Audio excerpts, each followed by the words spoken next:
Can you really recession-proof your marketing investment?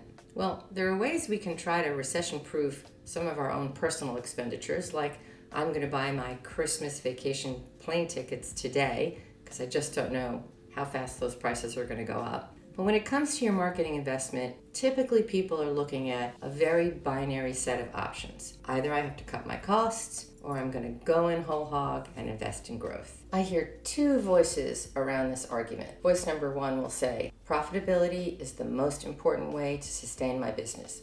And who could argue with that? You want to maintain a healthy profit margin because you want to maintain your existing fabulous in-house team. You want to be able to give people raises and promotions. You might want to be able to invest in a new piece of technology that's going to require costs and expenditures and staff. You may be interested in positioning your company for a sale or for an acquisition, or maybe you need to talk to investors to be able to bring in more funds to be able to grow your business even more. This is where profitability really matters. But let's listen to voice number two that says, if we don't invest in growth, even when times get tough, we will not be ready for the future when things settle down. So if you cut your marketing expense, if you don't leverage your brand voice in the marketplace, first thing that happens is you leave lots of room for bigger brands with bigger budgets to swoop on in and make all the noise, and your brand is not there to engage customers and to compete effectively in the marketplace. If you go silent in the channels where you have already spent money and time and energy to garner the engagement that you deserve, as soon as you turn off that spigot, your engagement will drop. And then we have to think, was it all a waste? Did you actually waste your previous investment in marketing because you turned the spigot off during tough times? And let's face it, stagnant top-line revenue is just never a good thing for a growing business. So before we get all overwhelmed about the things that we cannot control in the marketplace, let's take a moment to control the things we can. Let's create a tiered contingency plan, which is probably a fancy term for getting your priorities in order. You may have multiple audiences. You may have multiple products and services that you support with marketing. Let's decide, based on your revenue goals or your business growth goals for the year, what is most important for the next 12 to 18 months. And then we can break them out into a contingency plan that says, under scenario A, we support it all. Under scenario B, we support a third of it. Under scenario C, we support none of it. But this way you can decide exactly which portion of your marketing needs to be put in reserve till next year, as opposed to shutting off the spigot on all of it. The second thing I recommend is to build up your reserves of your content marketing. So what does that mean? If you have messaging that's designed to engage and compel your most important audiences, let's build that up now.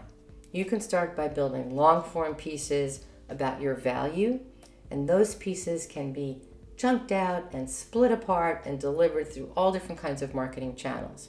But if you turn around 8 months from now and decide that you can no longer support, let's say, your paid search program, and you need to just do more organic activity, and that moment you realize you don't have an inventory of meaningful, compelling content, you're going to be in trouble. So today, if you sat down and created a content strategy against your most important audiences and filled those coffers up with meaningful content, you can get plenty of help to pull that apart and use it if your paid channels need to be shut down in the middle of the year. You never want to be caught without enough content. This content can be used in multiple ways, not just in marketing.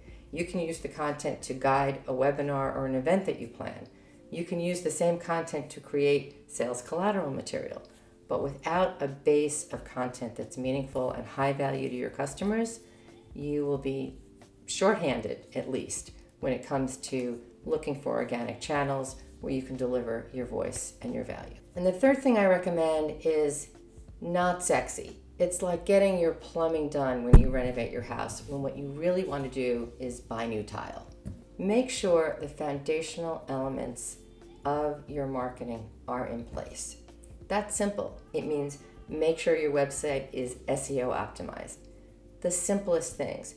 Make sure you have good URLs and page titles and meta descriptions and enough text on a page, just the most basic thing that you can run through a free tool on SEMrush and begin to figure out all by yourself. Make sure that every page on your website is not just a set of words, but actually has a call to action.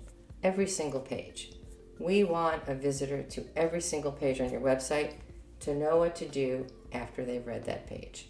Don't just leave them hanging. It sounds simple, but it's the most common thing I see across many small businesses. If you're managing your own website, think about your messaging. Are you talking about your own products and features over and over and over again, or are you delivering real value, real empathy, real understanding? If you have the most basic website, you can revamp your messaging and go right in the back end and change it up so that it actually has meaning and differentiation for the customers who are going to come to your site. These are all super foundational. They don't take a lot of staff or time or money.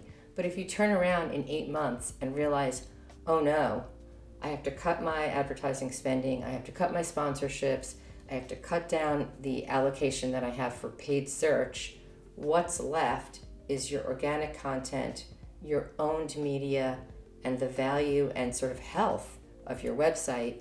If you have to start taking care of that 8 months from now, it will be too late. You can do it today. So 3 things. Build a contingency plan for spending for the coming year. Build up your content marketing reserves. Pay for great writers, great messaging experts who can come in and craft an inventory of content marketing that you will have no matter what happens for the rest of this year. And make sure the foundational elements of your business are in place, that your website is optimized, that your email tool is the one you really need to use, that you have a good CRM that's in place that can help you track customers by phone if you need to. All of these things wrap up to a real preparedness plan for what's ahead. If you haven't done so yet, make sure you take a look at our webinar, How to Avoid Random Acts of Marketing. The link is below, and we hope to see you soon. Don't forget to subscribe to our YouTube channel so you'll be notified every time there's a new piece of marketing air cover you can use for your business.